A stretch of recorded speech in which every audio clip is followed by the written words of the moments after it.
నమస్తే అండి. నమస్తే అండి. ఎక్కడి నుంచి వచ్చేసారు సార్? నేను తిరుపతి జిల్లా చంద్రగిరి కాన్స్టిట్యూషన్ బాక్రాపేట చిన్నగొట్టికల్ మండలం నుండి వచ్చానండి. సార్ ఇప్పుడు గవర్నమెంట్ ఫామ్ అయ్యి కూటమి ప్రభుత్వం ఫామ్ అయ్యి దాదాపు సంవత్సరం అవుతుంది. సార్ ఎలా ఉంది సార్ పరిపాలన? ఎలా ఉంది? బ్రహ్మాండం బహుత్ అచ్చా, చాలా చాలా బాగుంది సార్ ప్రభుత్వము. అంటే ఇచ్చిన హామీలన్నీ కూడా నెరవేరుస్తున్న నమ్మకం మీకుందా? ఉంది. ఇతను తొందరపాటు చేయడు, నెమ్మదిగా అయినా కానీ చెప్పిన మాటలన్నీ నెరవేరుస్తారనేసి మాకు అందరికీ నమ్మకం ఉంది. చేస్తారు కూడా.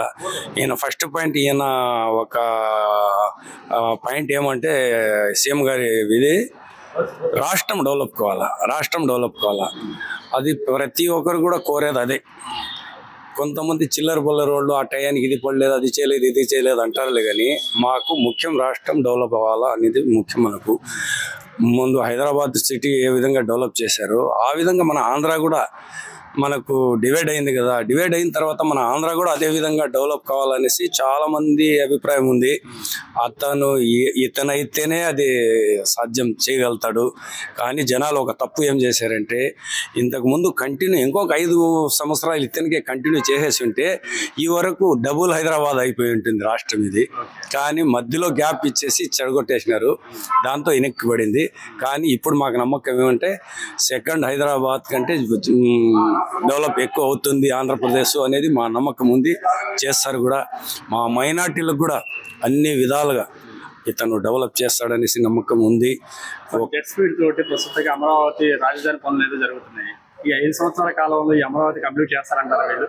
ఎవరు వీళ్ళ? ఖచ్చితంగా ముందు మన ఇది కౌంటింగ్ తెలిసిన మరుదినమే జేసీబీలు పెట్టి అన్ని చెత్త గీత చెదారం అన్నీ కూడా గింపలు అన్నీ కొట్టి చాలా వరకు క్లీన్ చేసి, నేను వారానికి 2 సార్లు ఇక్కడే ఉంటాను. నాకు మంగళగిరి టౌన్లో కూడా చాలా వరకు ఈ కాన్స్టిట్యూషన్ పూర్తిగా నాకు మందడం కానింటి, పెనుబాక, ఉండవల్లి సర్కిల్, మరి ఇక్కడ మంగళగిరి టౌన్ పూర్తిగా నాకు చాలా వరకు తెలిసిన వాళ్ళు ఉండరు. మరి ఇక్కడ మన సుబాని అనేసి నా ఫ్రెండ్ సుబాని కూడా, నేను ప్రతిసారి మన లోకేష్ గారి ఎలక్షన్లో మళ్ళా గల్లా జయదేవ్ గారు ఎంపీ గారు ఉన్నారు కదా ఇంతకుముందు, వారు మాకు చాలా దగ్గరగా ఉండేవారు. మన గల్లా అరుణ కుమారి మేడం గారు, మాజీ మినిస్టర్ గారు, వాళ్ళందరూ ఆయన ఎలక్షన్లో కూడా నేను కంటిన్యూ ఇక్కడే ఉండి ప్రచారాల్లో పాల్గొనేది. మా ముస్లింలు అందరూ కూడా ఒక రూట్కి తెచ్చి మైనార్టీలందరూ కూడా ఈసారి చాలా చాలా బాగా టీడీపీకి సపోర్ట్ చేశారు.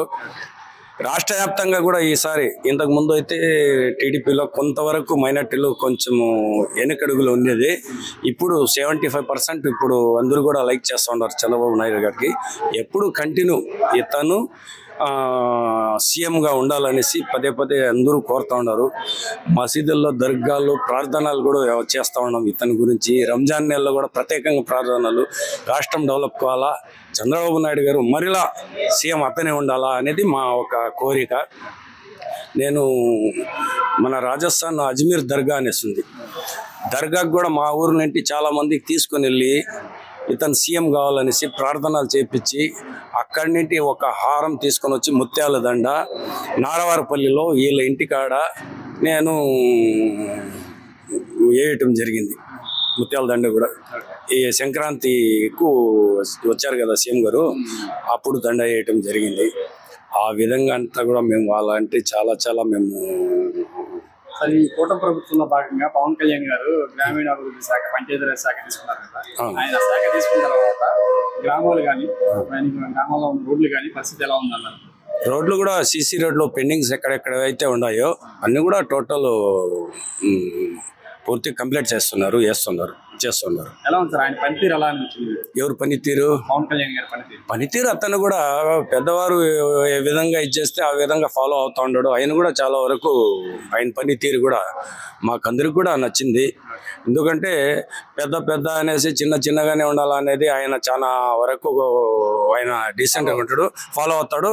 అది మాకు కొంచెం లైక్ నా అంతటికి నేను, నీ అంతటికి నువ్వు అనేసి ఇది లేకుండా అతను ఆ విధంగా నడవటంలో గౌరవించి, పెద్దవారికి అతను గౌరవించి పోతా ఉన్నాడు అనేసి ఆ ఒక విషయం గురించి మేము చాలా లైక్ చేస్తాం ఆయనకి, పవన్ కళ్యాణ్ గారికి. ఆ విషయం గురించి బాగా లైక్ చేస్తున్నారు. కానీ మొన్న జనసేన ఆవిర్భావ సభ జరిపినప్పుడు పవన్ కళ్యాణ్ గారు ఒక కొన్ని కీలక వ్యాఖ్యలు అయితే చేశారు.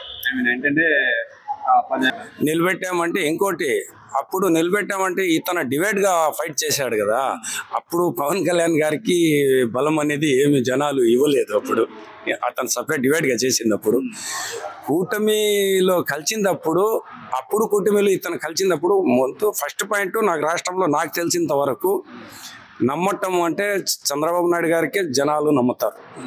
ఎందుకు నమ్ముతారంటే ఆయన ఎప్పుడు రాష్ట్రం డెవలప్ అనేది ఆయన కోరిక. అది ముఖ్యంగా జనాలు డీసెంట్గా ఉండేవాళ్ళు, ప్రతి ఆఫీసర్స్ కానీ ప్రతి ఒక్కరు కూడా చంద్రబాబు నాయుడు గారు అంటేనే నమ్ముతారు.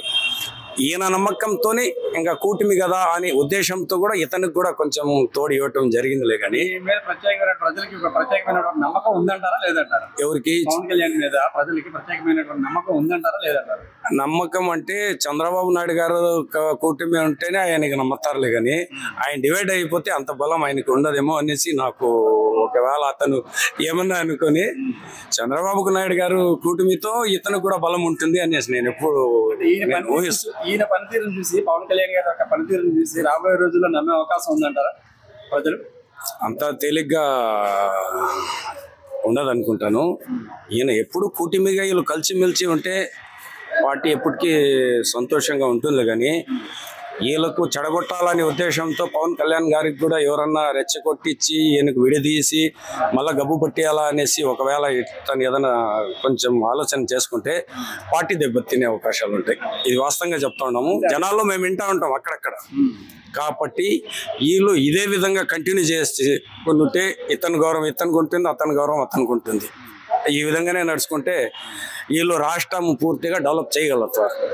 ఇది నాకు తెలిసినంత వరకు నేను చెప్తున్నాను. మొన్న ఎలక్షన్స్ లో పవన్ కళ్యాణ్ గారు పిఠాపురంలో గెలవడానికి కారణం పవన్ కళ్యాణ్ గారు అండ్ అక్కడ జనసేన కార్యకర్తలు మాత్రమేనా? అందులో మన పిఠాపురం మాజీ ఎమ్మెల్యే వర్మ గారి పాత్ర ఏదైనా ఉందంటారా? సపోర్ట్ చేశారా లేదా? అంటే పిఠాపురంలో మొత్తం మీద జనాల్లో ఒక తీర్పు ఏమొచ్చిందంటే, నిర్ణయము ఎటువంటి పరిస్థితుల్లో కూడా తెలుగుదేశం పార్టీని మనము పోగొట్టుకొని రాష్ట్రం వెనక్కి వేసుకున్నాము అనేది ఒక చాలా బాధ ఉన్నింది చాలా మనసులో.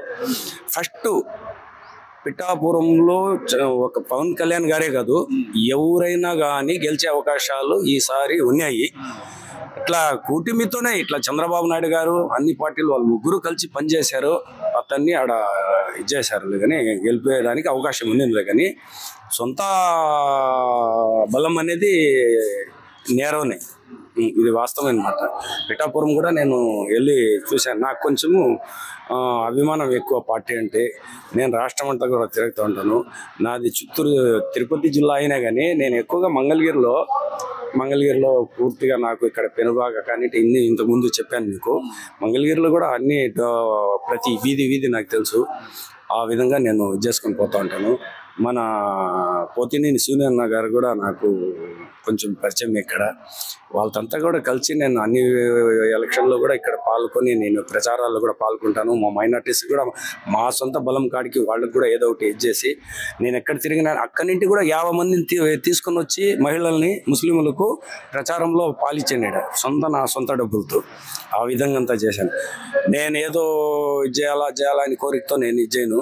పార్టీలో నేను ఏ రోజు 10 రూపాయలు నేను సంపాదించుకునేది ఏం లేదు. కేవలం నేను బాగుండటం కాదు, రాష్ట్రం బాగుండాలి అనే ఉద్దేశంతో ఈ పార్టీ కోసం నేను కొంచెం త్యాగం చేస్తాను. సార్, చివరిగా ఒక ప్రశ్న. ఇప్పుడు మాజీ ముఖ్యమంత్రి జగన్మోహన్ రెడ్డి గారికి ప్రతిపక్ష హోదా ఇవ్వచ్చు అంటారా? ఇవ్వచ్చు అంటారా అంటే, ఆ జీవో 11 మందికి ఇవ్వచ్చు అని జీవో ఉంటే అది అవకాశం ఉంటుందో ఏమో మనకు తెలియదు. జీవో లేకపోతే ఇవ్వచ్చు అనేది ఇంకా అది పెద్దవారి నిర్ణయం. అది మనం దానికైతే ఏం చెప్పలేము.